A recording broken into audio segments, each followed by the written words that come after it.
இது நீரை சேமிக்கும், இந்த போர் வழியை உங்களுக்கு சேமிக்கும், நீரை சேமிச்சு கொடுக்குறோம்னு சொன்னாங்க. இப்ப இந்த போன மாசம் தான் 7ஆம் தேதி டெண்டு விட்டாச்சுன்றது அதிகாரப்பூர்வமாக வந்துருச்சு.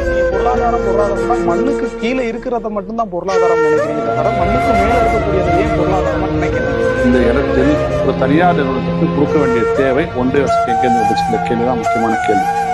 அப்ப சுரங்கம்னு தோண்ட ஆரம்பிச்சா இந்த வரலாறே அழிஞ்சிடும்.